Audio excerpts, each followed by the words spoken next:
nerves, every part of your body, be full of that idea, and just leave any other idea alone. This is the way to success. A very good afternoon, everyone. Today, we are gathered here for an online discussion on the topic of what motivates a person, worldview of Swami Vivekanand, and history. To begin with, this event has been organized under the aegis of Samvadam. Samvadam is an initiative launched by a group of like minded university students with the goal of fostering a culture of open, free, and fair debates and discussions on various academic topics through activities such as book discussions and online seminars. Samvadam aims to create an environment where students from diverse universities can freely share their thoughts, ideas, and perspectives, encouraging meaningful dialogue and intellectual growth. Now, this fortunate day of January 12th, that is celebrated as the National Youth Day in India, is to honor the birth anniversary of Swami Vivekanand. Swami Vivekanand was a visionary spiritual leader, philosopher, and a key figure in the revival of Indian culture and spirituality in the modern era. A disciple of Sri Ramakrishna, he introduced Indian philosophy of Vedanta and yoga to the Western world through his iconic speech at the 1893 Parliament of the World's Religions in Chicago. His teachings on self reliance, unity, and service to humanity inspired individuals globally, leaving a lasting impact as a champion of universal harmony and spiritual awakening. In India, his thoughts played a pivotal role in shaping the Indian freedom struggle, igniting a sense of pride in India's cultural heritage and motivating leaders like Mahatma Gandhi and Subhash Chandra Bose. His emphasis on youth empowerment and collective action provided a strong foundation for the struggle of independence, making him a timeless source of motivation and a beacon of hope for generations. Now, for our dignified speaker of today, we are honored to have with us esteemed guest speaker, Dr. Surendra Kumarji, Professor of Department of History at University of Delhi. Dr. Kumar, after completing his PhD from Jawaharlal Nehru University, JNU, has been a dedicated educator for the past 20 years. Known for his active involvement as both a student and a teacher's activist, he has made significant contributions to academia and has served as an executive member of Delhi University Teachers Union 3 times. In response to a recent statement by William Dalrymple, who remarked that the proliferation of WhatsApp University reflects the failure of India's academic institutions, Dr. Kumar has been tirelessly working to disprove this notion. His mission is to bridge the gap between universities and rural communities, striving to make higher education more accessible and inclusive. Dr. Kumar is also a distinguished author, having penned several influential books. Today, he will enlighten us on this significant topic. We look forward to his insights and guidance. Now, I would like to call Dr. Surendra Kumar to address the audience present. A very good afternoon, sir. Very good afternoon, Neha, and good afternoon to all the worthy members who have joined the talk today. I really appreciate and congratulate the organization Samvadam for raising issues which are largely ignored in the mainstream academia, in the institutional writing of history. And I hope this is the second and third program which they have organized in the last year and this year 2025. So I congratulate Samvadam, the organizers, the members of the committee, and through Samvadam I pay my tributes to Swami Vivekanandji by sharing my views, by participating as a resource person in today's talk. Now, as already stated by Neha, about the topic, about the theme, what motivates a man, Swami Vivekanand and history. So in the next 30-40 minutes, as per the permitted time, I am going to, we are not engaging the worldview of Swami Vivekanand, because he is a personality who has worked in so many ways in the making of nation and society. So we are not taking innumerable aspects of the Swami Vivekananda. That is first part. We are more concerned here whether Swami Vivekananda ji provides us a perspective to write a history. That is our main concern. Whether we do find a perspective. क्या हमें स्वामी विवेकानंद जी के लेखन से इतिहास लिखने का कोई perspective, कोई तरीका हमें मिल रहा है, ये हमारा मेन कंसर्न है.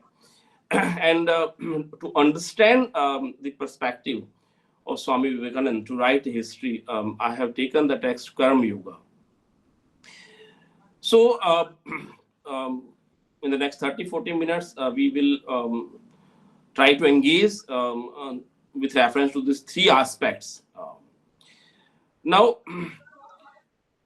the first issue which we have to take up, or any student of history has to take up, या हिंदुस्तान का कोई भी व्यक्ति इस बात पे चर्चा कर सकता है कि अगर आज हमें कहीं भी भारत के इतिहास के बारे में बात करनी है, if you have to talk about a history of India today, अगर आज हम भारत के इतिहास की बात करना चाहें, do we have any text? क्या दुनिया को बताने के लिए हमारे पास कोई टेक्स्ट है जिसे हम सामने लाके कह सकें कि look, this is the history of India, this is the history of Bharat?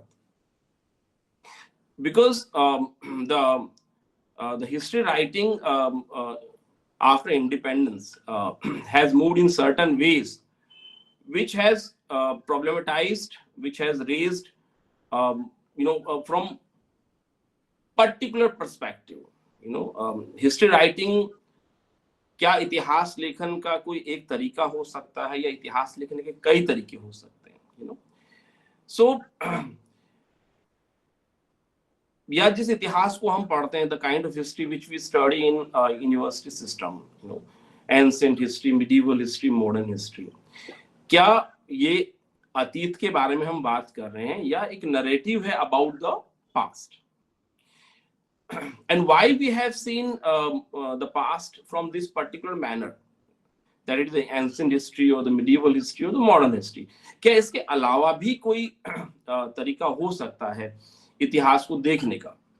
That is my main question. That because the manner in which we have engaged the past through this type of history writing, यानी कि ये कह देना कि सारा अतीत प्राचीन काल था, मध्य काल था, आधुनिक काल था, ये हम कहना चाह रहे हैं. This, our main line of argument is that we are reducing our entire experience of the senses to the economic determinism. हम ये कहना चाह रहे हैं कि मानव का पूरा उद्भव केवल इकोनॉमिक डिटर्मिनिज्म पे बेस्ड है. It is a very problematic idea.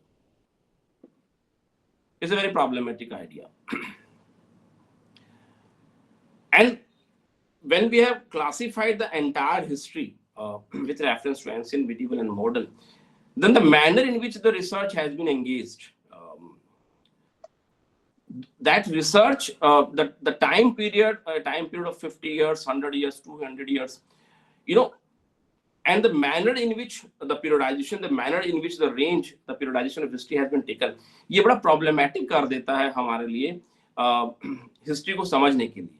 Now, for example, to give an idea, for example, if I have to tell somebody a history of India, मैं भारत के इतिहास को बताना चाहता हूँ, and if I want to tell the history of India from say 1000 AD to 1700, 1800, and if I enter the book of Satish Chandra, a non-historian, if I go through the text of Satish Chandra, what kind of history is emerging out of that text, the medieval India? हमें वहां पे राजपूत नजर आ रहे हैं, वहां पे हमें जाट्स नजर आ रहे हैं, वहां पे हमें मराठा नजर आ रहे हैं. The entire Indian society is highly segregated, divided, and does not have any sense of belonging or any kind of understanding which have already existed in the other sources. यानी कि उस इतिहास में हमें कहीं हिंदुस्तान में जो लोग यहाँ पे अपना जीवन जिए, the people who have lived life in Indian subcontinent, Hindustan में जिन लोगों ने अपना जीवन जिया है, क्या उनका कोई इतिहास नहीं है? So when we go through these the existing history writing, it becomes very problematic कि हम ये कह पाए कि हिंदुस्तान में, इंडियन सब कॉन्टिनेंट में, भारत में कोई ऐसा समाज रहा है जो लगातार उद्भव करता रहा, इवोल्व करता रहा. It's highly segregated world, it's highly divided world, is highly problematic world, which may be one aspect of history, which may be, but does other aspect of history of the people who have lived in Indian subcontinent exist in the sources? और अगर वो sources में है तो क्या हम उसे engage करने की कोशिश कर रहे हैं? For example, मैं आपको on the basis of कुछ इस तरह के काम इस बीच में हो रहे हैं, लेकिन unfortunately those works are largely outside the field of the history. They are primarily worked by the sociologists and by the other intellectuals who are partially engaging. One of the another aspect, जो दूसरा एक aspect है कि जब हम समझने की कोशिश कर रहे हैं कि हिंदुस्तान में the terminology which is being used, modernism, आधुनिकवाद कब आया, अगर हम ये इस बात को conceptualize करने की कोशिश करते हैं, and if you read any text, Sumit सरकार की किताब को भी अगर आप पढ़ते हैं, if you read any other text on the history which is talking about 18th century onward, तो overwhelmingly हम ये मान रहे हैं, overwhelmingly जो existing writing है वो ये मान रही हैं कि हिंदुस्तान में जो परिवर्तन आया है, जो social relations में परिवर्तन आया, जो ह्यूमन रिलेशंस में जो परिवर्तन आया, that is something after the arrival of the colonial powers. यानी कि जो चेंजेस इन द सोसाइटी है, it is something which is colonially induced process. यानी कि कोई बाहर से आया, उसने हमें जगाया और फिर हम जागे, और हम जागने के बाद हमें मालूम पड़ा कि हम तो इंडियन सब कॉन्टिनेंट में रहने वाले लोग हैं. So did we not have any kind of sense of belonging prior to arrival of the East India Company? ये एक बड़ा सवाल है. If you read, as I said in the very here, I'm just problematizing the existing history writing.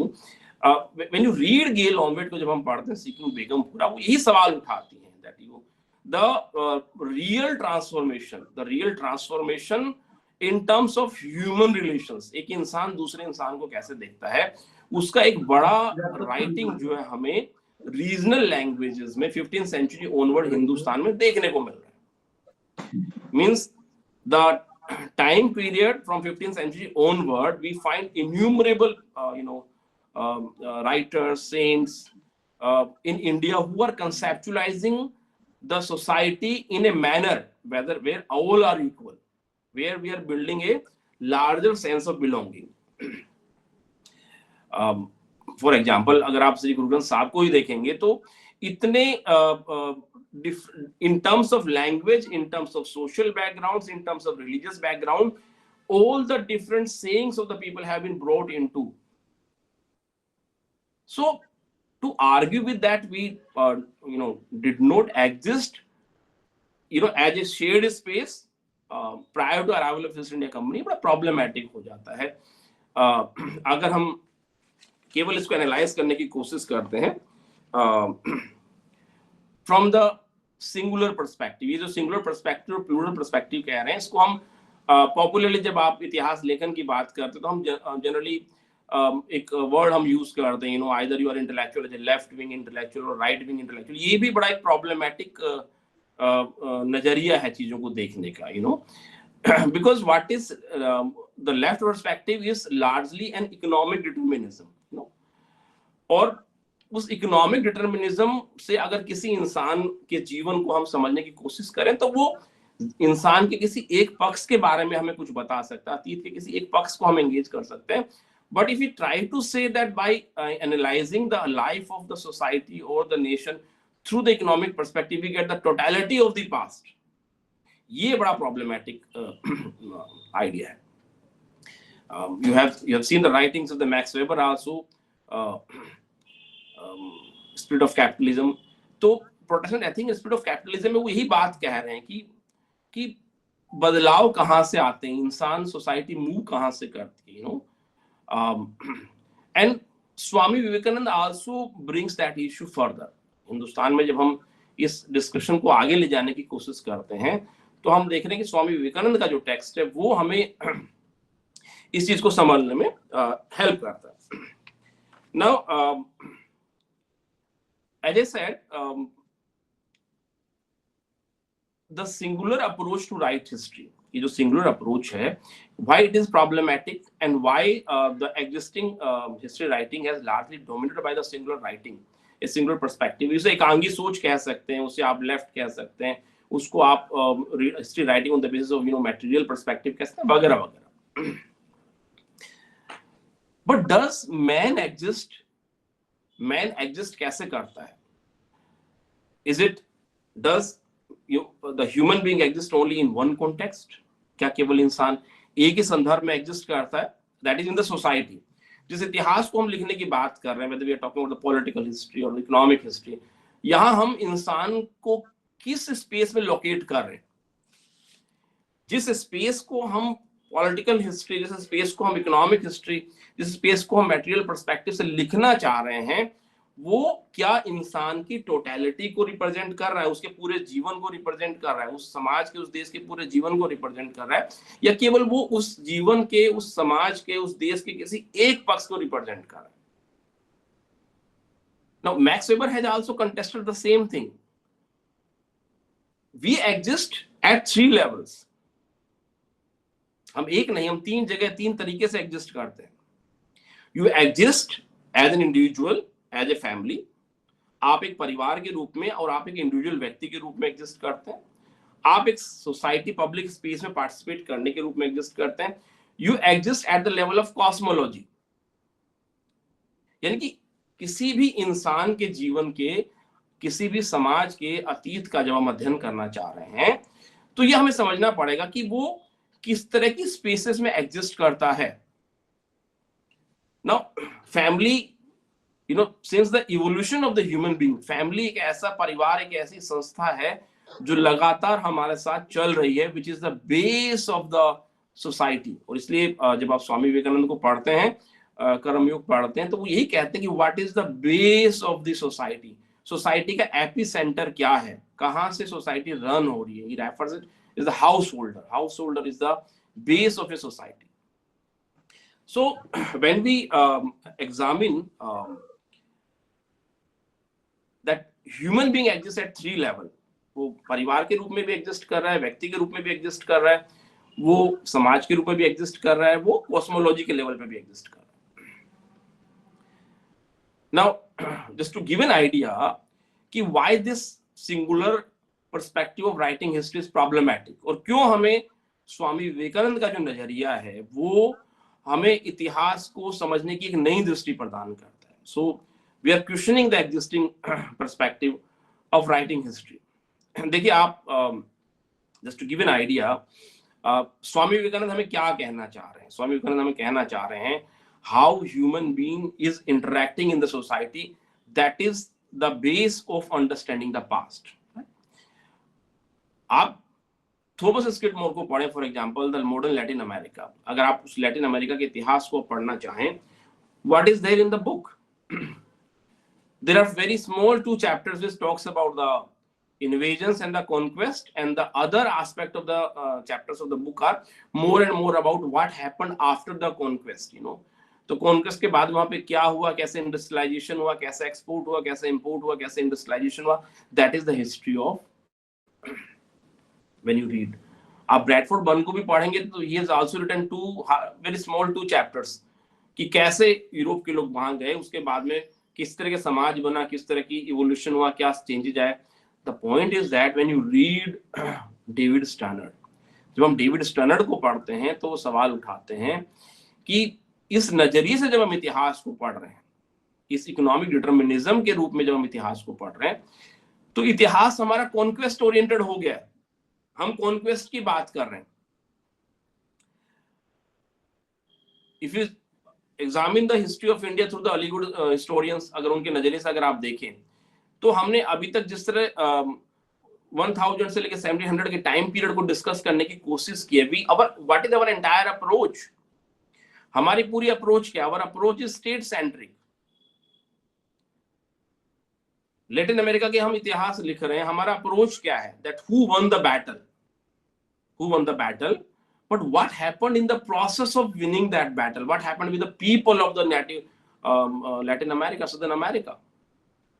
या हम Africa के इतिहास की अगर हम बात करते हैं तो what happened in Africa from 1872 to 1925, conquest तो हुआ, लेकिन वो कॉन्क्वेस्ट को ये कह देना that is something is inevitable because of the transition in the economic processes, ये बड़ा प्रॉब्लमेटिक आइडिया हो जाता है, क्योंकि वहां से क्या मिसिंग हो जा रहा है, वहां से मिसिंग हो जा रहा है the human being, the human agency is missing in this type of history writing.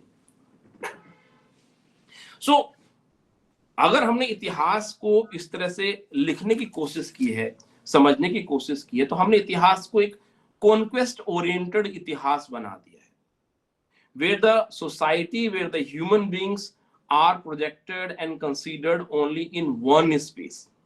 So this type of history is not the representative of the past.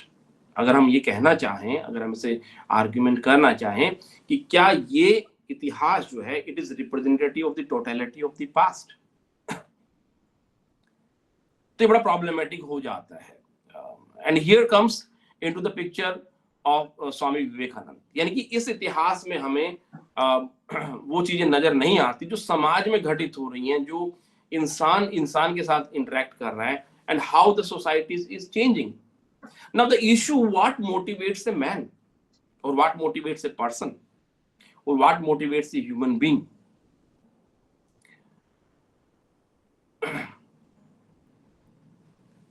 Can there be one factor which motivate a human being or a person, or can there be different types of factors?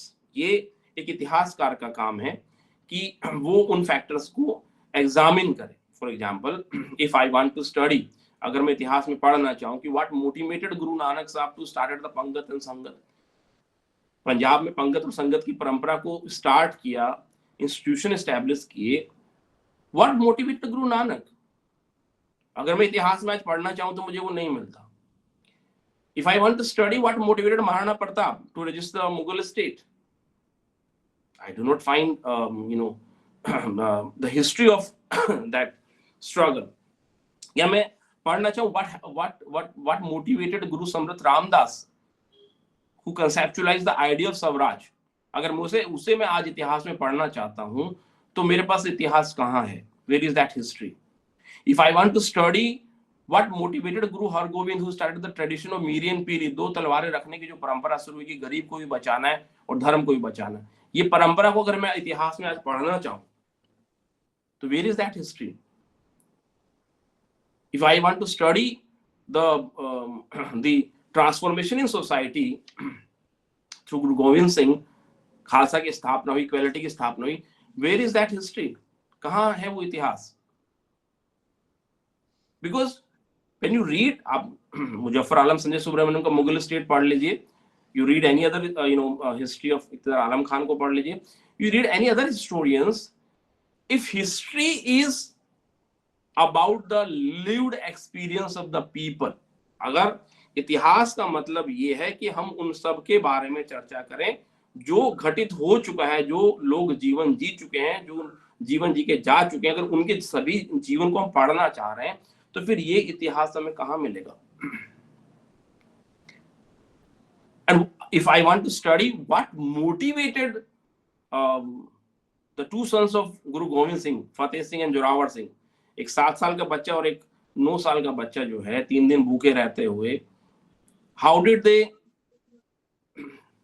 Wazir Khan Sirhind की कचहरी में 17 लोग बैठे हुए थे जिन्होंने ये decide करना था कि भाई इन बच्चों को क्या सजा दी जाएगी. अगर मैं इसमें पढ़ना चाहता हूं कि व्हाट मोटिवेटेड दोस टू, यानी कि 7 साल और 9 साल का बच्चा कितना छोटा होता है, from where did that will came, वो विल पावर आई कहां से, how did they registered all the petitions, all the pressers of the court of Wazir Khan, and they preferred sacrifice. यानी कि अगर मैं उस sacrifice की परंपरा को अध्ययन करना चाहता हूं तो मेरे पास वो राइटिंग कहां पे है? If I want to study how Nelson Mandela got transformed into a crusader for the establishment of a state which talks about equality against racism, वो हिस्ट्री राइटिंग हमारे पास कहां पे है? या अगर मैं पढ़ना चाहूं कि how the Savitribai Phule started a radical transformation by opening the schools for the girls, even for the widows, for the orphan girl students. अगर मैं उस इतिहास को पढ़ना चाहूं तो वो इतिहास क्या, what motivated these peoples? मैंने अभी सुबह ही ये पता करने की कोशिश की कि अभी तक किस तरह के रिसर्च गुरु गोविंद सिंह जी पे हुए हैं। तो मैंने कुछ ऑनलाइन मुझे जो प्राप्त हुआ, गुरु गोविंद सिंह जी के कृष्ण काव्य का समीक्षात्मक अध्ययन, गुरु गोविंद सिंह के साहित्य में जीवन मूल्य, गुरु गोविंद सिंह जी कीर्ति दर्शन ग्रंथ में जातीय संघर्ष, गुरु गोविंद सिंह की कृष्ण अवतार। अगर मैं मीराबाई पे देखूं तो मध्यकालीन काव्य भाषा का स्वरूप और मीरा की काव्य भाषा। सवाल ये कि all this people have existed in India, ये सभी लोग भारत में रहे हैं। The role of Sahajo Bai and the Mirabai for example, अगर उनका इतिहास हम देखना चाहें, how they have shaped the gender relations, क्या उनका इतिहास हमारे पास में है? So what Swami Vivekananda is raising a very fundamental question in the text कर्म योग।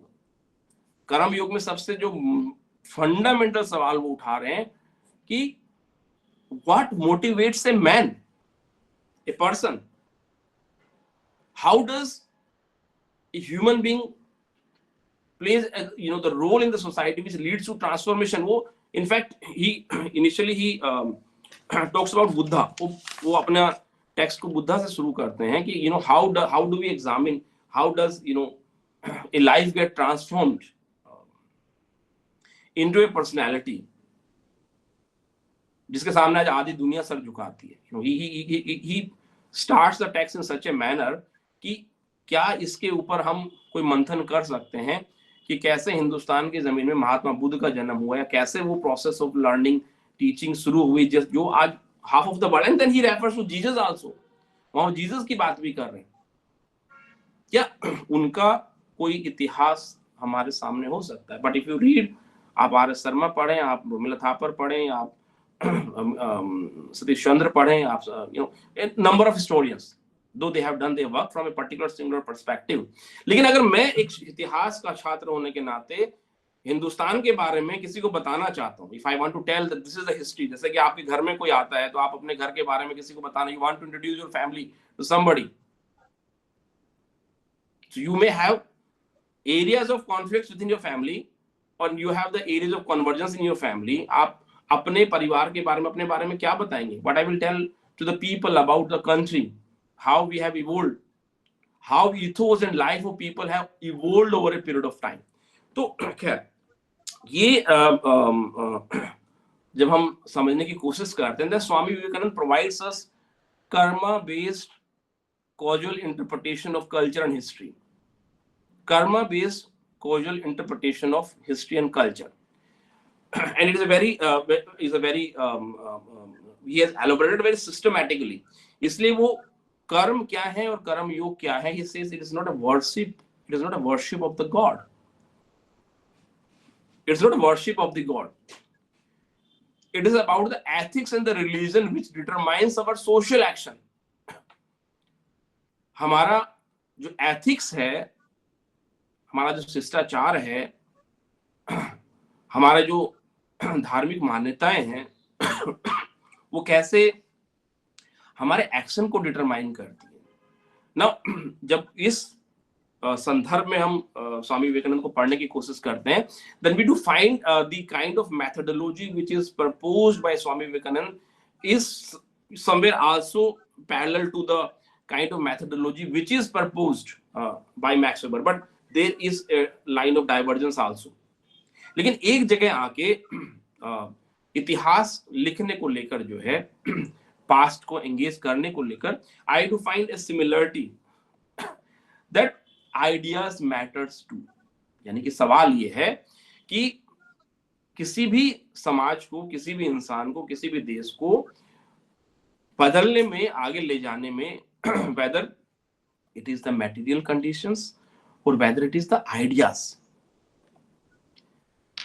Now as I said in the very beginning कि जिस तरह की इश्यूज मैंने आपके सामने रेज की कि जो who motivated these people who brought a lot of transformation in India, अगर उस समय और काल को आप अध्ययन करने की कोशिश करेंगे, you do not find those ideas emerging out of material condition. वो वहां की material condition में हमें देखने को नहीं मिल रहा है. So therefore we have to move to the methodology prescribed by the Swami Vivekananda. We are moving to the main point that Swami Vivekananda हमें कैसे इस बात को रखते हैं. Now what is a knowledge? Swami Vivekananda के नजरिए से knowledge क्या है? And knowledge, what is knowledge for any student of any discipline?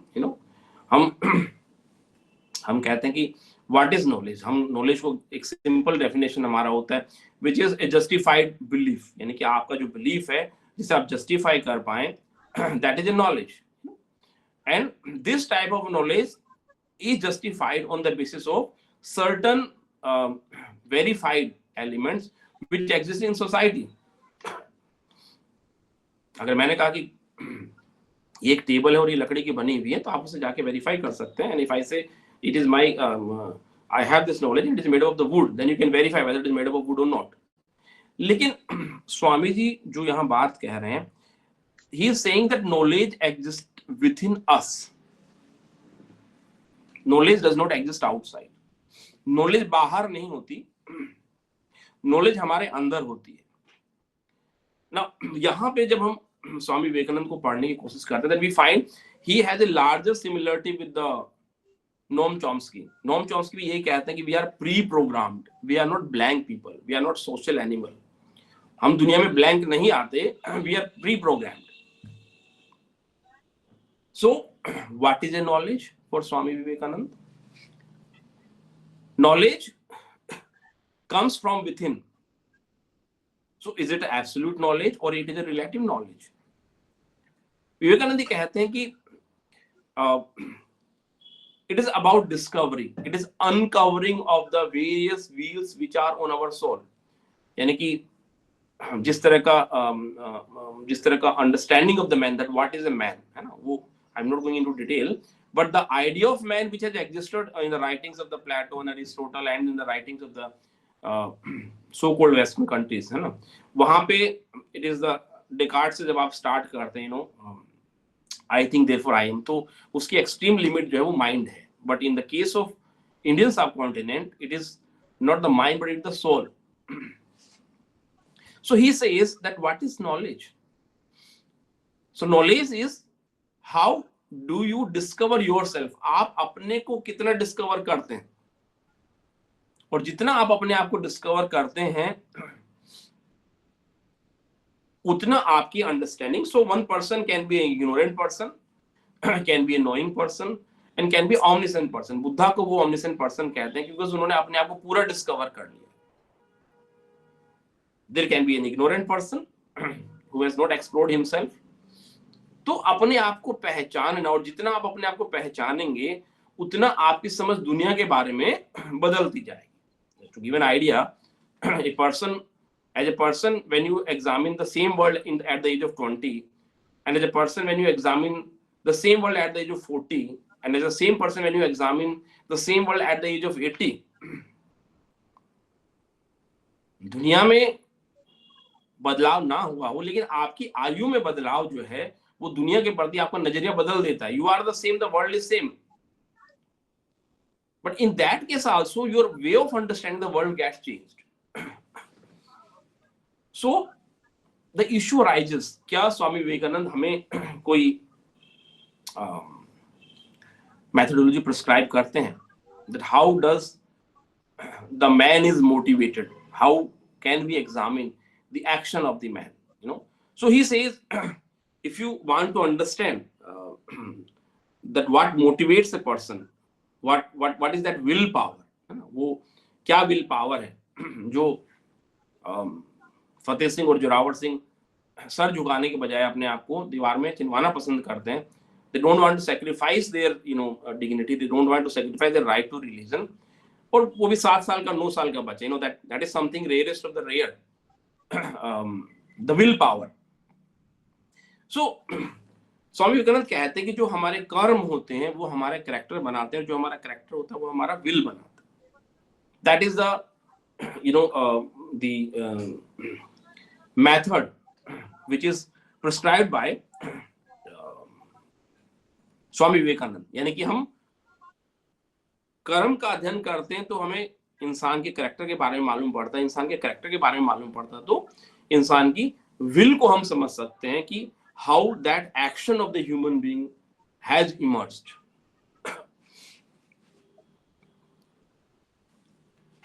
Now जब हम when I'm talking about the कि हम कैसे उस विल पावर को समझें, the people who are fighting against the Mughal state in the case of Punjab में जो लोग लड़ रहे हैं उनका एक रेफरेंस हमें जब देखने को मिलता है that you know the Mughal state had charged, यानी कि एक सिख के बारे में अगर आप इंफॉर्मेशन देंगे तो उसे 10 रुपया दिया जाता था, अगर आप एक सिख को दिखा देंगे तो 20 रुपया दिया जाता था, अगर आप एक सिख को पकड़वा देंगे तो 40 रुपया दिया जाता था, और अगर आप एक सिख को सर काट के ले आएंगे तो आपको 80 रुपया दिया जाएगा। Now in that kind of situation, how do we understand the total resistance? जब जफरनामा हम पढ़ते हैं written by गुरु गोविंद सिंह जी, तो वहां पे उनकी जो the will power, the will to fight against the injustice,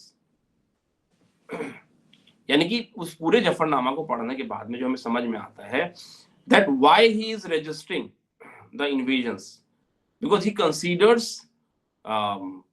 the ruling of the Aurangzeb as the killing of the innocent people. ये पूरा डिस्कशन उस पे हम लोग अभी we don't have much time to go into that detail, but so coming back to the methodology prescribed by Swami Vivekananda, हम वापस आते हैं कि कर्म कैरेक्टर का निर्माण करते हैं, कैरेक्टर विल का निर्माण करती है, and if we examine the past, अगर हम उसको अध्ययन करने की कोशिश करें ना, सवाल ये कि हाउ डज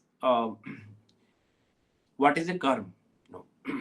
नाउ कर्म here he is saying in terms of all the work, all the action, यानी कर्म का यहाँ का मतलब वर्शिप ऑफ गॉड नहीं है। He clearly says I am not talking about the worship of the god. आप किसी भी रिलीजन को फॉलो करें, आपका कोई भी मान्यता हो, आप एथिस्ट हो, but he says all your actions they have its own impact, यानी कि कर्म जो है, आपके जो एक्शन है, they exist in the world, यानी so he consider the world society as a shared space. That is something very important. ये यानी कि दुनिया में कहीं भी कोई कर्म होता है, कहीं भी कोई कार्य होता है, वो डिस्ट्रक्ट नहीं होता, that leads to the emergence of another कर्म।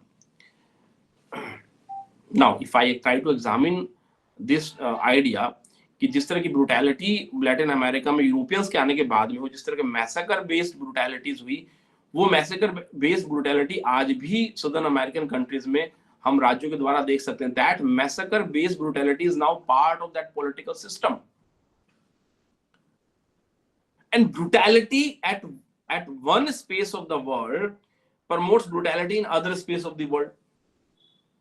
तो जो लैटिन अमेरिका में, सदर्न अमेरिका में हुआ, उसका रिफ्लेक्शन फिर हमने अफ्रीका में भी देखा 1875 to 1925, उसको हमने फिर एशियन कंट्रीज में भी देखा। So your action, your karma, it cannot, it results into a reality, and from that reality emerges another reality. तो ये कहते हैं कि so how does our karma makes our character? अगर हम किसी इंसान के इतिहास को लिखना चाह रहे हैं, उसके कैरेक्टर के बारे में लिखना चाह रहे हैं, तो हम कैसे उस इतिहास को लिखेंगे? What is a character? So he gives us a mathematical calculation. He says character is a sum total of pleasure and pain experienced by the man throughout his life.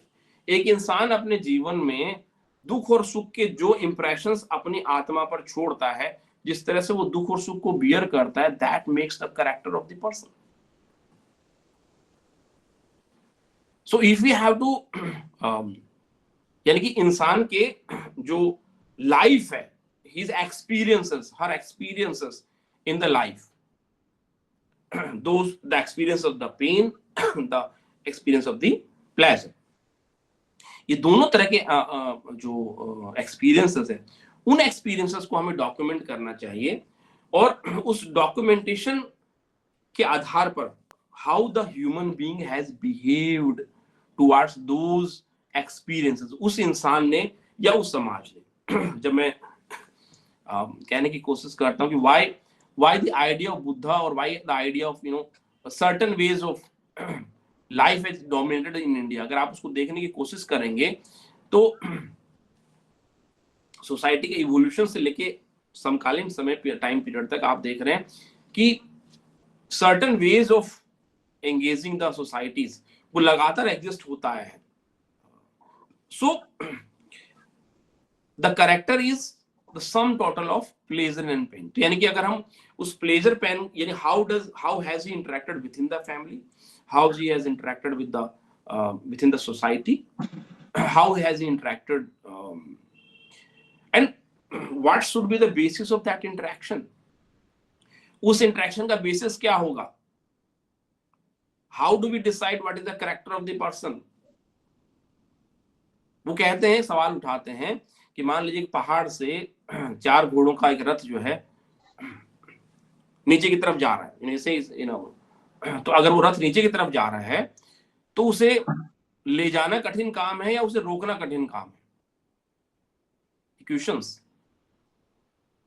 Meaning thereby, Swami Vivekananda argues, when you have the power controlling that power is an excellence, executing that power is something when if it is not required, यानी कि restrain करना अपने आप को, how you have bear the pleasure and pain, that determines your character।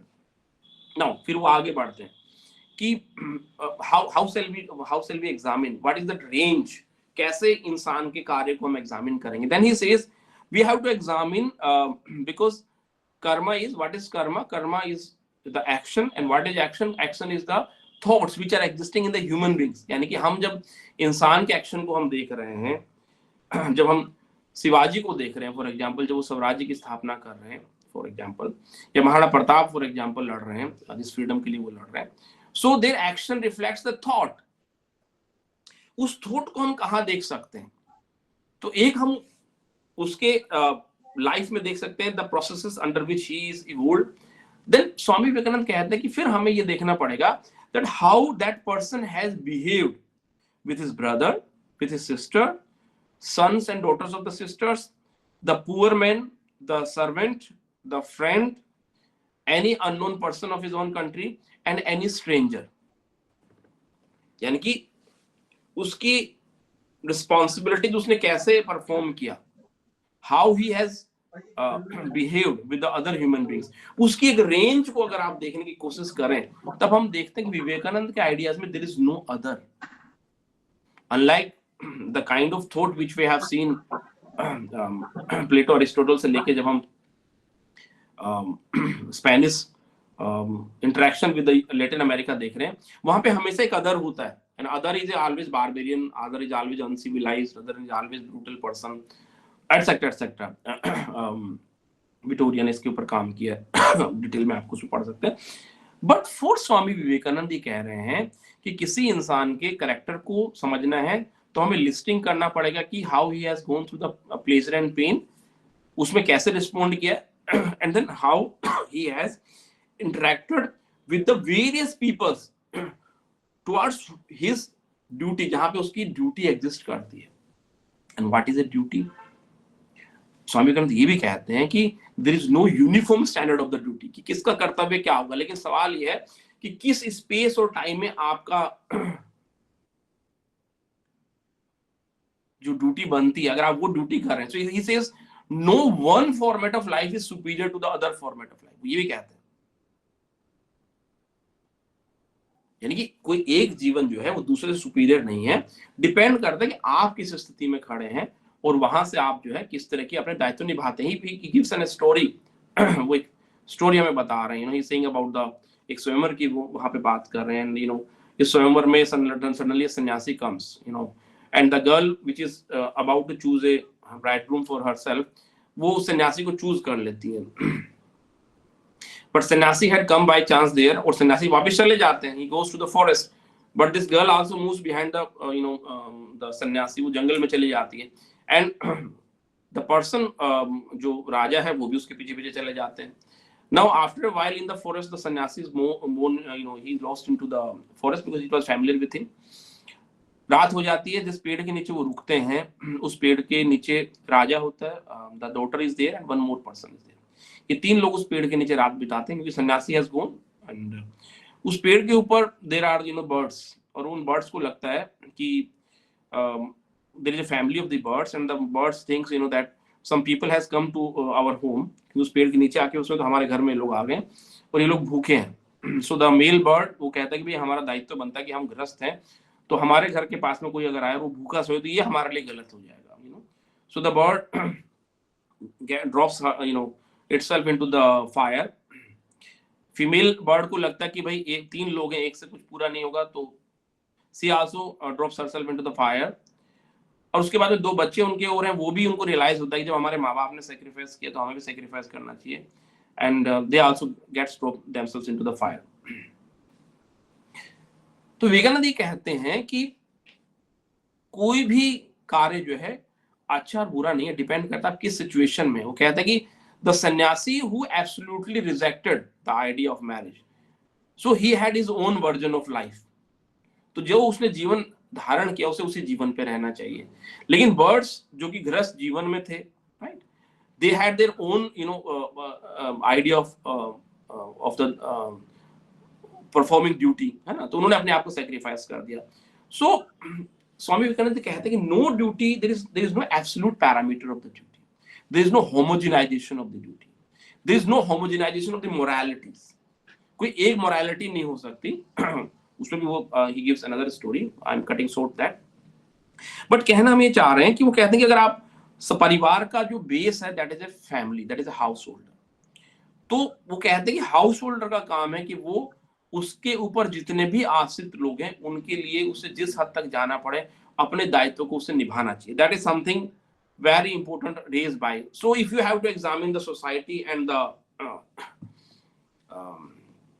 role of the individual, तो आपने देखना कि क्या वो उस रोल को निभा रहा है. Now here if you see max weber को भी अगर आप पढ़ते हैं तो उन्होंने भी in his text the spirit of protection I think and capitalism, spirit of capitalism, उसमें उन्होंने वर्ड यूज किया calling the task set by the God.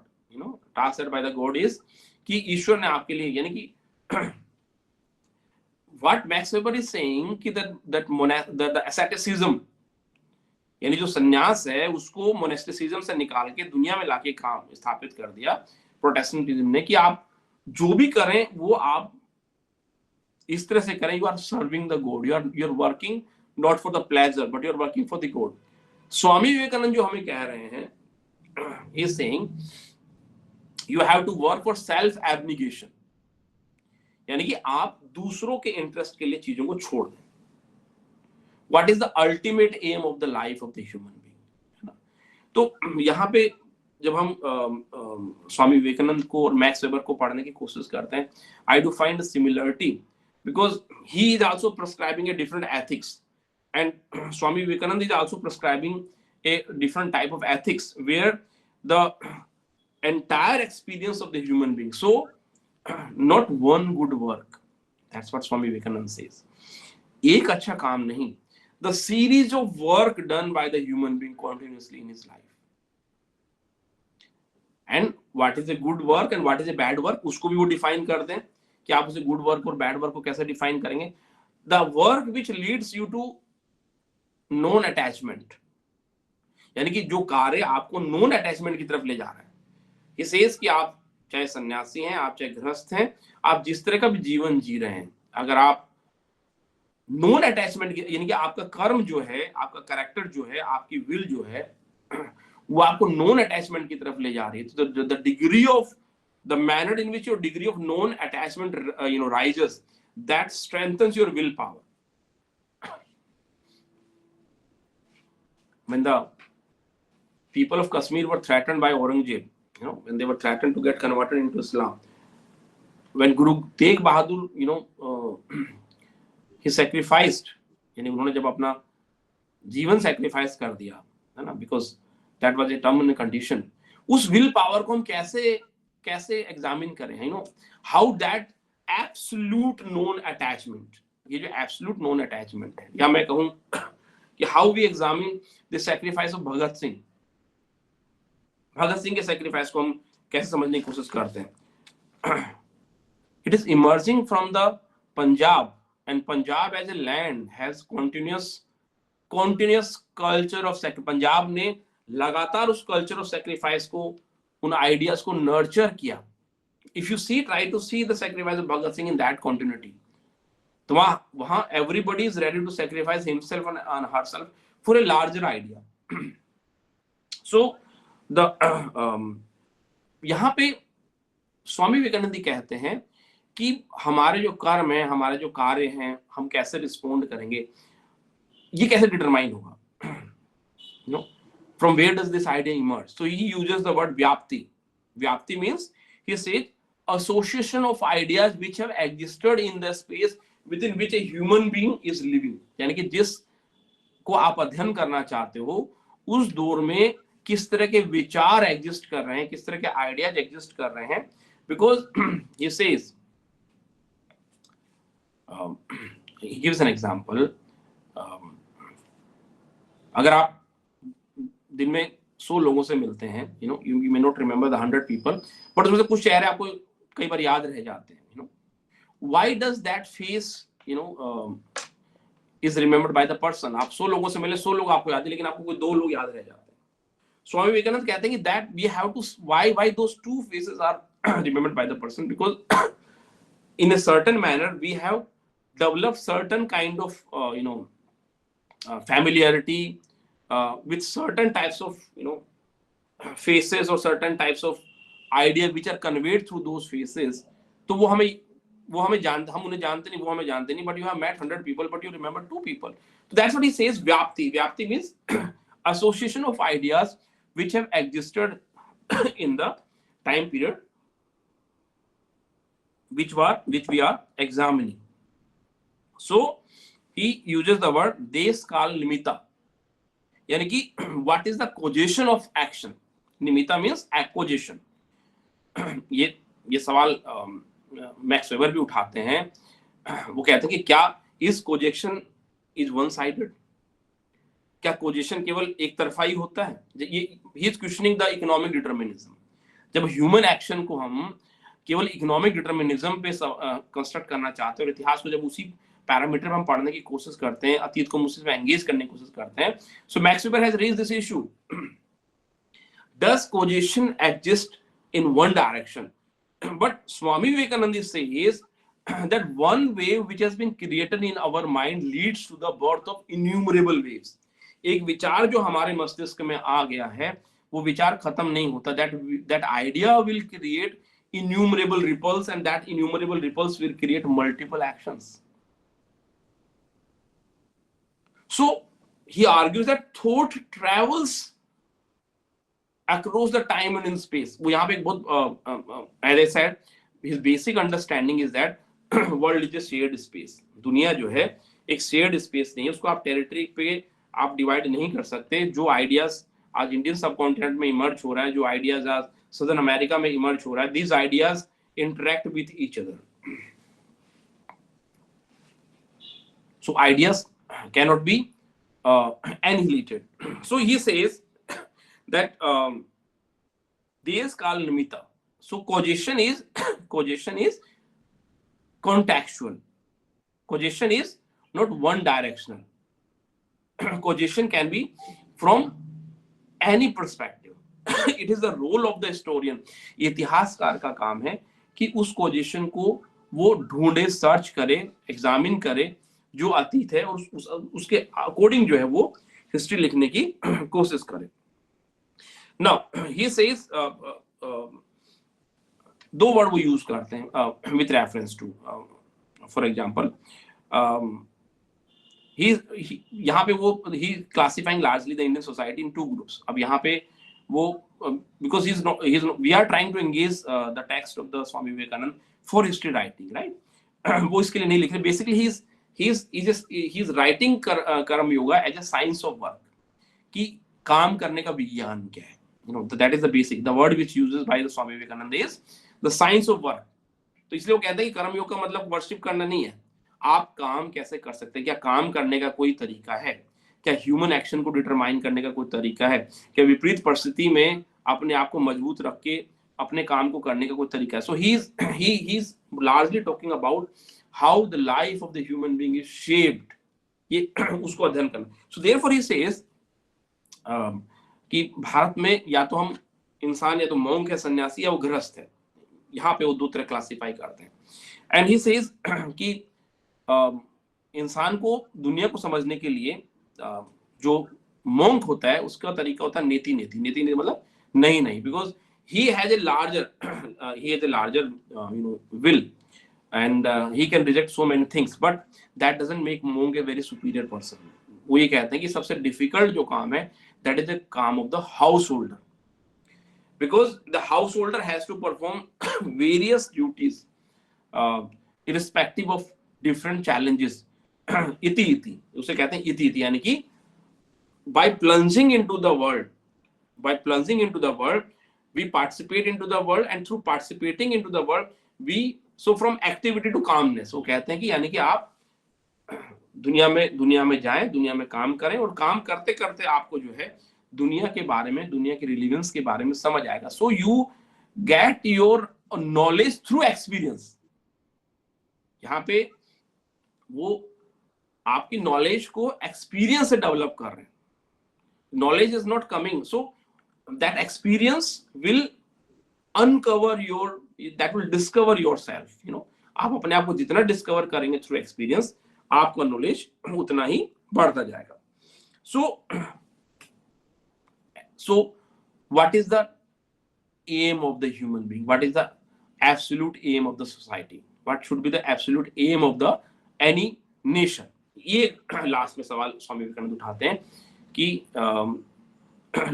जो अंतिम उद्देश्य सोसाइटी, यानी कि ये जो सिंगुलर पर्सपेक्टिव से जो हमने इतिहास लिखा वो कॉन्क्वेस्ट ओरिएंटेड इतिहास है. यानी कि उस इतिहास में हमने इंसान को कुछ नहीं समझा, हमने उसमें पेन को कुछ नहीं समझा, हमने उसमें सफरिंग को कुछ नहीं समझा.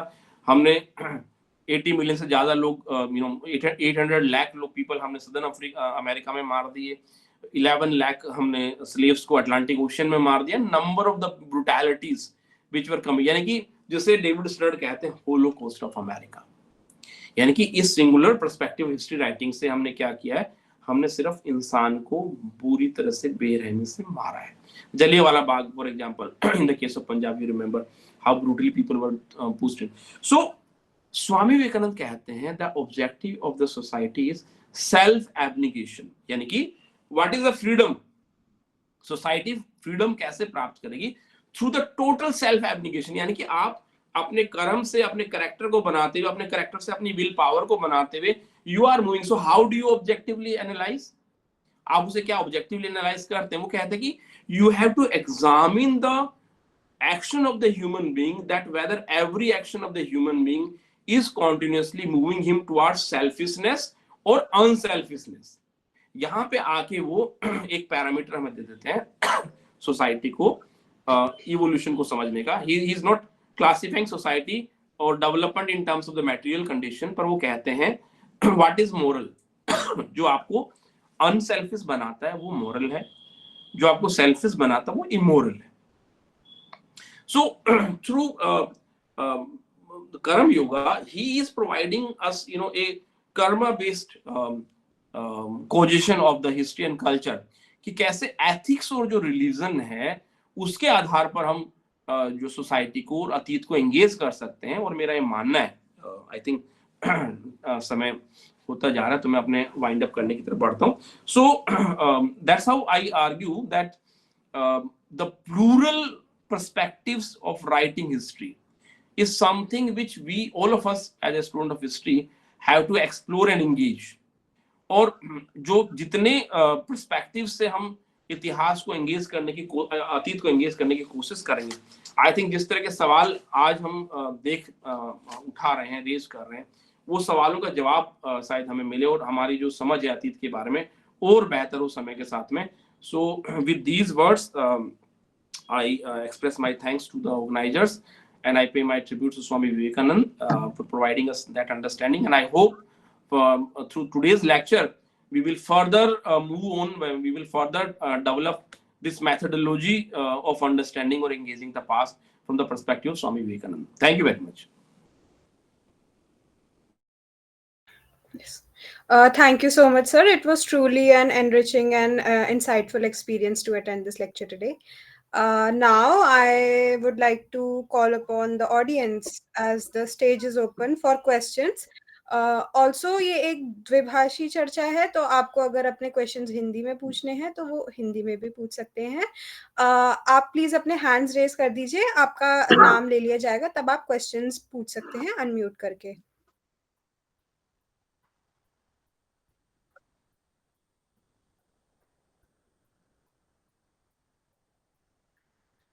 Yes, Abhishek, you can ask. Abhishek Mishra.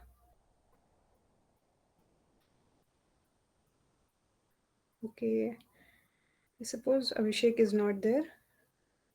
Sharat, you can ask your question.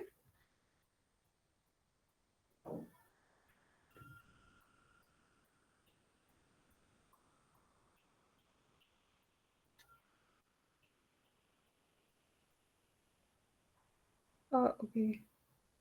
So Abhishek has asked his question in the chat box. Just as Sri Aurobindo, who was educated in England and initially steeped in Western philosophy, later discovered ancient Indian philosophies and found them to be more profound, Swami Vivekananda also believed that while India excelled in metaphysical knowledge, it could benefit from West's advancements in material progress. So, what are the major similarities and differences between Aurobindo's and Vivekananda's philosophies? So, that's the question. You see, how do we engage the past? To engage the past, we have to have a methodology, right? And how we can objectively list out the actions of the human being through which we can engage the past. So now, in my understanding, Karam Yoga is a very distinct, text. In fact, when he talks about religion, he's talking at three level. Not to understand the religion. इसलिए वो स्वामी विवेकानंद कह रहे हैं कि it is not about the religion. It is about how the human actions can be examined. So it can be, there are many. That idea can be taken with reference to what Max Weber has argued, that religion determines the ethics of the human being. अगर हम इस नजरिए से उस argument को लेने की कोशिश करें, then you find a similarity that both of them are agreed that religion determines the human action, right? लेकिन वो कैसे determine करेगा उसको लेकर what the kind of methodology which is prescribed by the Swami Vivekananda, then that methodology is beyond the frame of the religion, right? So as far as the human action is confined, rituals are confined, philosophy is confined, for example. तो उस sense में you can examine that there is a similarities. लेकिन methodology जिस तरह से prescribe की है पूरा ह्यूमन एक्टिविटी को एग्जामिन करने की, क्योंकि स्वामी विवेकानंद हमें ह्यूमन एक्टिविटी को एग्जामिन करने का पूरा एक टोटलिटी दे रहे हैं. For example, when we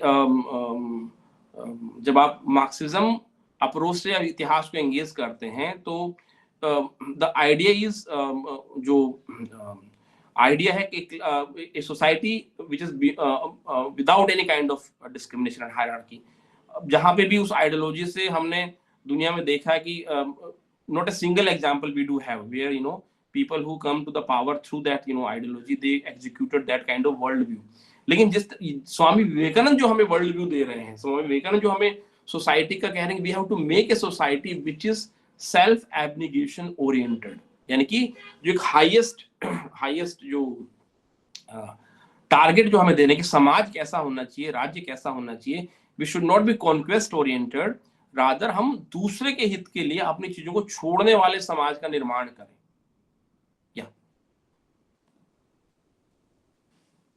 Is there anyone else who wishes to ask a question? Yes, Ravi, please unmute yourself and you can ask the question. Sir, good evening. Good evening. Good evening. Sir, आपकी आवाज नहीं रवि. Voice is not audible. Sir दो question है sir. एक जगह आपने Noam Chomsky का नाम मेंशन जब किया था तो हाँ,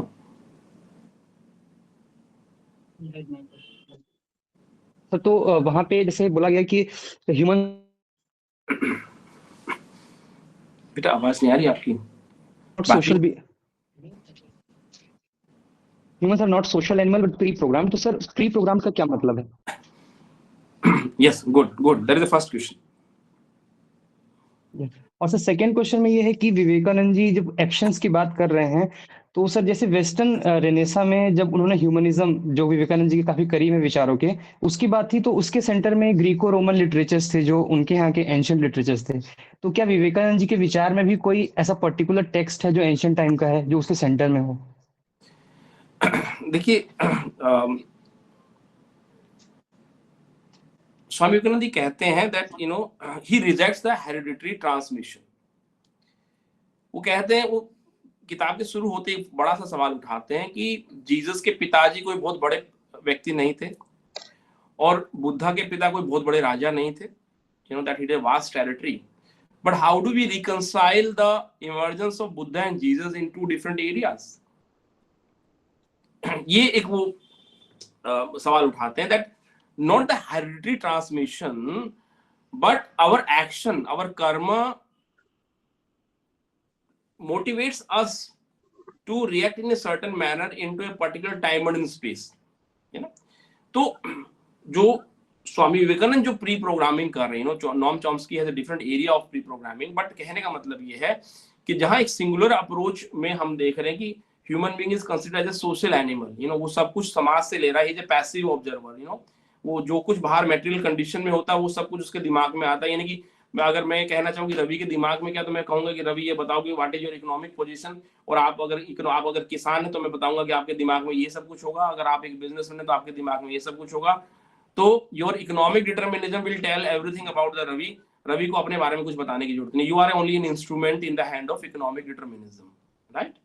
इस आइडिया को क्वेश्चन कर रहे हैं Swami Vivekananda, that is a very problematic idea, कि ये कह देना कि we are passive observer of the material condition, ये बड़ा प्रॉब्लमेटिक आइडिया है। सो वो मैंने आपको एग्जांपल दिया that how do we examine the emergence of the new social relations whether in 15th century in India. Gail Omvedt को जब हम पढ़ते हैं या हम पंजाब को देख रहे हैं कैसे नए सोशल रिलेशंस इमर्ज हो रहे हैं by the 16th 17th century, क्योंकि वहां मटेरियल कंडीशंस में कोई बदलाव नजर नहीं आ रहा है, but we do find in new ideas are emerging in the Punjab. For example, मैंने आपको बताया कि अभी तक हम इतिहास में अपने हिस्ट्री राइटिंग में अभी तक इस पे काम नहीं कर पाए कि how the Golden Temple is running 24 hour kitchen for so many years. इतने कई सौ सालों से वहां पे 24 घंटे खाना चलता है और anybody from any part of India, any part of the sub continent can come and eat there. किस तरह की परंपरा वहां पे चली आ रही है, that ideas are not something which is creation of those material conditions. तो कॉमनैलिटी ये है that Chomsky also agrees about the pre-programming. Swami Vivekanand भी कहने की pre-programmed है हम already, but we are pre-programmed from different perspectives, right? From different angles. क्योंकि human being जो है उसका conceptualization जो so called West है उसमें एक अलग conceptualization है, Indian subcontinent में human being का एक अलग conceptualization है, yes. Okay, so this last question is by शरद चौधरी जो पूछते हैं स्वामी विवेकानंद के राष्ट्रवाद में दलित जातियां अपने को वर्तमान समय में किस प्रकार से देख सकती हैं? Yes.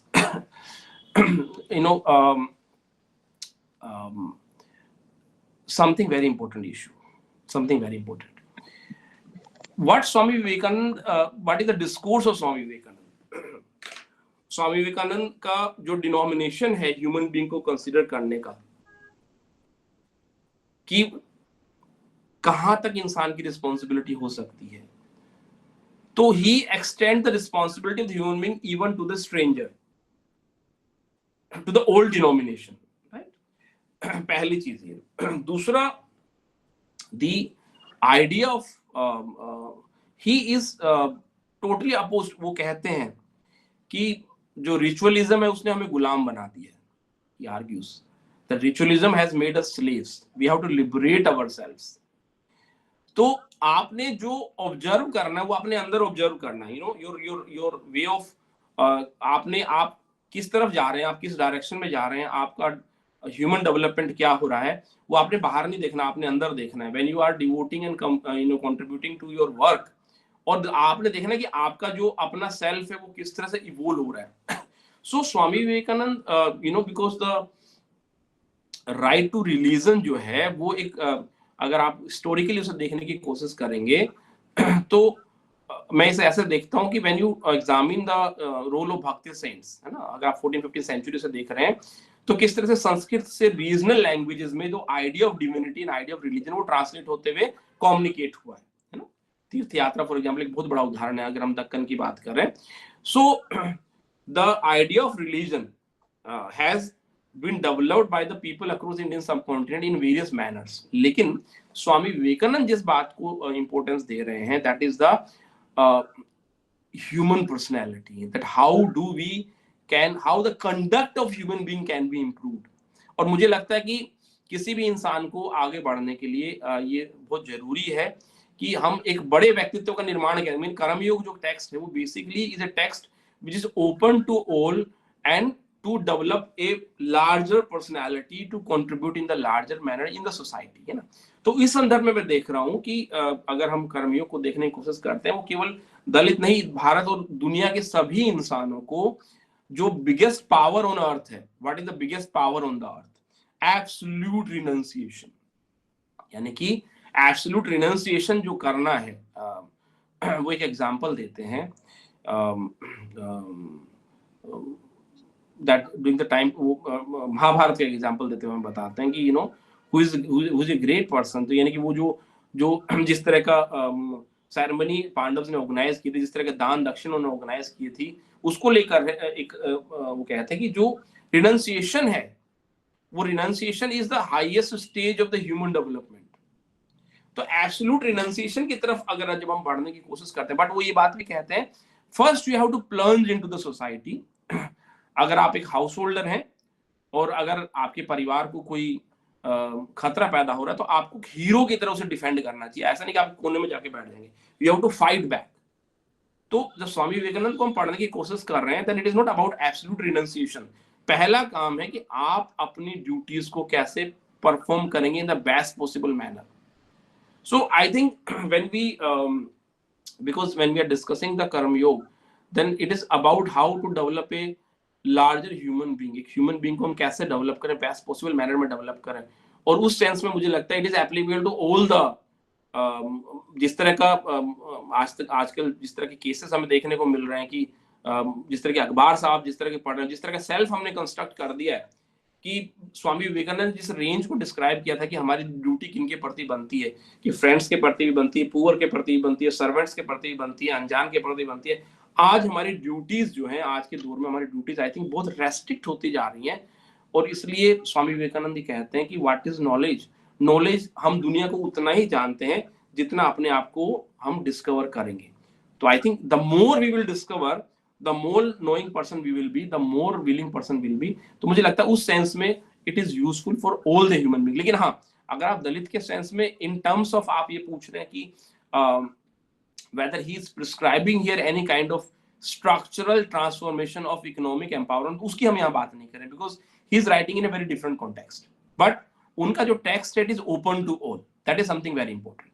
He does not believe in any kind of hierarchy. He does not believe in the birth-based system. He does not believe in hereditary transmission. He purely believes on your karma and your duties. Yeah. Okay, so let us end the Q&A session for today here.